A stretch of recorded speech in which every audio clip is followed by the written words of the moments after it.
Do you know, क्या आप जानते हैं what is computer memory? Computer memory क्या होती है? Let's started. चलिए देखते हैं। Hello friend, welcome back to my YouTube channel IT karma में आप सभी का स्वागत है। दोस्तों, आज हम समझेंगे कंप्यूटर मेमोरी क्या होती है। What is computer memory? ये हमारे दिमाग की तरह होती है। इसका उपयोग निर्देशों और डाटा को स्टोर कराना होता है। कुछ मेमोरी के प्रकार होते हैं, जैसे कैशे मेमोरी, प्राइमरी मेमोरी जिसे हम मेन मेमोरी भी कहते हैं, सेकेंडरी मेमोरी। अब समझते हैं कैशे मेमोरी क्या होती है। यह मेमोरी का ही पार्ट है जो कि बहुत तेज़ी से काम करता है। जैसे इसका यूज हम तब देखते हैं जब कुछ भी पहले टाइप किए रहते हैं और फिर से उस चीज़ को हम कहीं भी टाइप करते हैं तो ऑटोमेटिक आ जाता है। इसके कुछ एडवांटेज होते हैं और कुछ डिसएडवांटेज होते हैं। तो चलिए एडवांटेज देख लेते हैं। यह मेन मेमोरी से फास्ट होती है।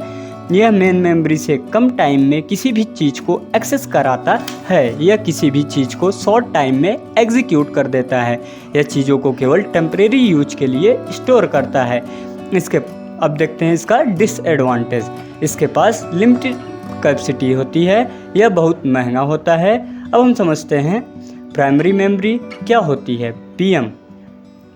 पीएम उन्हीं को ज़्यादा ध्यान देता है, यानी प्राइम मिनिस्टर उन्हीं को ज़्यादा ध्यान देता है जो करंट में होता है। ठीक उसी प्रकार प्राइमरी मेमोरी करंटली वर्क को ही होल्ड करके रखती है। अब हम देखते हैं characteristics of primary memory. Primary memory के कुछ गुण देखते हैं। यह सेमीकंडक्टर होता है, इसे मेन मेमोरी भी कहते हैं। यह वोलाटाइल होता है, यदि स्विच्ड ऑफ होता है तो डाटा का लॉस्ट हो जाता है। यह सेकेंडरी मेमोरी से फास्ट होता है।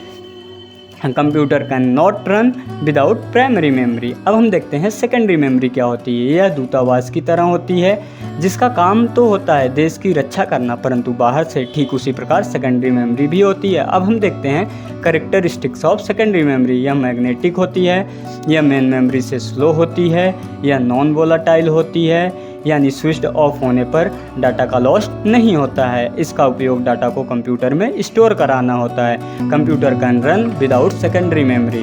अब हम समझते हैं रैम क्या होता है, जिसे हम रैंडम एक्सेस मेमोरी भी कहते हैं। यह इंटरनल मेमोरी होती है। यह डाटा को रीड राइट कराता है।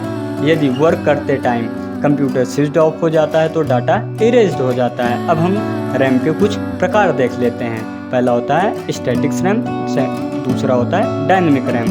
अब हम रोम के बारे में समझते हैं। रोम क्या होता है? इसे हम रीड ओनली मेमोरी के नाम से भी जानते हैं। यह कंपनी द्वारा जनरेट होती है, यानी जो एक बार कंपनी ने इसे कह दिया वही शो करेगी, इसके अलावा कुछ भी नहीं शो करेगी। इसमें से कोई भी चीज़ इरेज नहीं होता है। Some types of Rome. रोम के कुछ प्रकार होते हैं। एम रोम, पी रोम, ई रोम, EEP रोम।